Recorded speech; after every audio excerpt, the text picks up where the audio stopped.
Hi guys, I'm Kade, my cameraman is Jason. Today we're going to be reviewing the Kershaw ripchord. This is a very unusual knife. Not very many people have it that I've seen.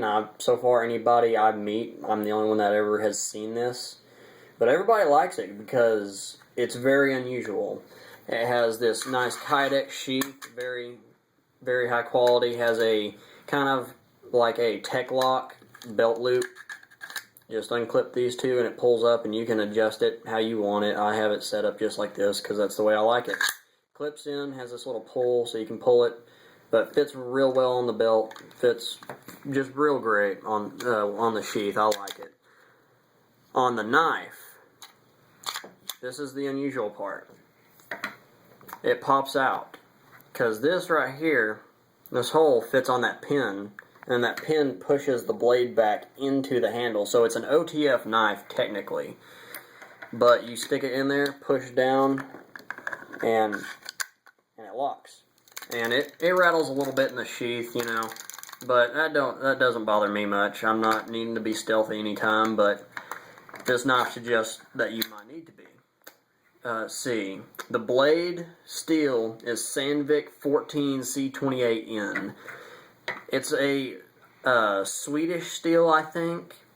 It's pretty good in my experience. It has very good edge quality. Very good. Holds a great edge. Easy to sharpen in my experience. And comes razor sharp right from the factory. It's just... Oh, my bad. It's just shaving sharp on that. It's very... Oh, crap. Okay, apparently I can't cut today. There you go. Good cut. Nice cut. Alright. So, despite that, it becomes factory sharp. I bought mine on eBay. It was the only one there. I was looking forever, and I finally found it for $85, which it was a steal. On Kershaw's website, they sell it for $170.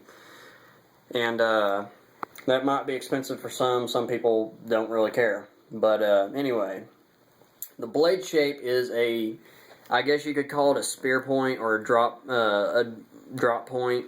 I would call it mostly a spear point because it looks like it's for piercing. But I like it. It has a good belly right here, so it makes a good slasher. Works real well in EDC carry. I would carry it anytime I have to dress up or anything, because it's very inconspicuous. Nobody knows it's a knife when it's in the sheath. But has a polished not G10, my bad. A polished DLC coating, and it's very shiny. It looks just like a black polished blade, but it's great. It wears well just like all the DLC. But it's real pretty, but it gets fingerprints on it very easy, so you might find yourself cleaning it like I do. Let's see, it has a hollow grind, good for slashing. I like it. Let's see, it has jimping on the top here and on the bottom for your saber grip. And it works, I like it. It fits comfortably in my hand. It's kind of square somewhat, but it works pretty good. The blade length is, off the top of my head, 3 7/16 inches long. The handle is 4 3/8 inches long, and overall length I believe is 7 13/16 long. So I have small hands, and it fits real good in my hand. It has a little bit of excess for a impact tool if you need that. Has a lanyard hole at the bottom of the handle, which is I don't see necessary since it fits in the sheath like that. You could have one hanging off, but I think it might get in the way for me. It looks nice just the way it is.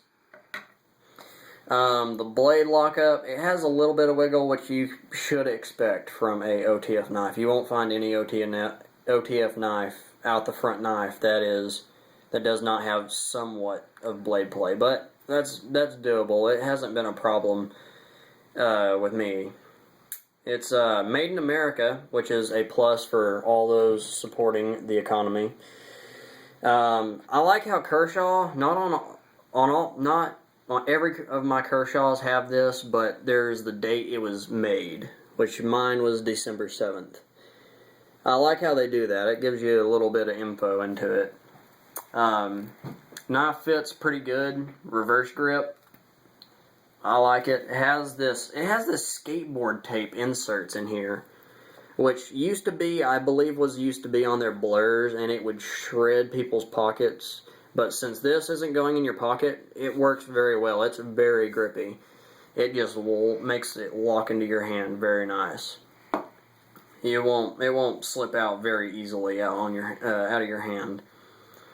Kind of a little bit wide, not very much, but it's doable. It has good radius corners, so it's very comfortable to hold. Deployment out of the sheath, that's very good. It just sometimes it'll just slide out because of that recessed area. Sometimes it won't. It'll just stick in there and it sticks, but it'll slide out most of the time, and it deploys well. It's never had trouble going in or coming out. It just goes back and forth continuously. It works very well. I love this knife. It is one of my treasured Kershaws. I have a extensive Kershaw collection, so when I saw this, I first saw it on Nut and Fancy's 2011 Kershaw SHOT Show booth review, and I hunted it down. I tried to find, you can find better prices than their website price at $170. You just got to shop around. You might be able to find one on eBay. I got lucky. I have to say that because it's no doubt about it in my mind. It's a good EDC knife. I like it. I don't believe it's illegal since it's not spring assisted, since it's kind of a manual, but I would not take my word for it. I would check with your local laws or whatever to make sure this is legal to carry. I carry it, and I've shown it to cops, and I haven't gotten in trouble with it yet. But that's subject to change.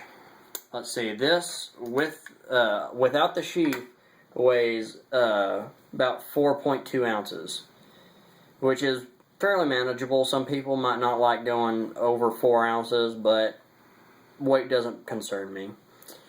But yeah, this is our review for the Kershaw ripchord. It's a fantastic knife, so pick one up if you can find it. Peace out, guys. Thank you for watching.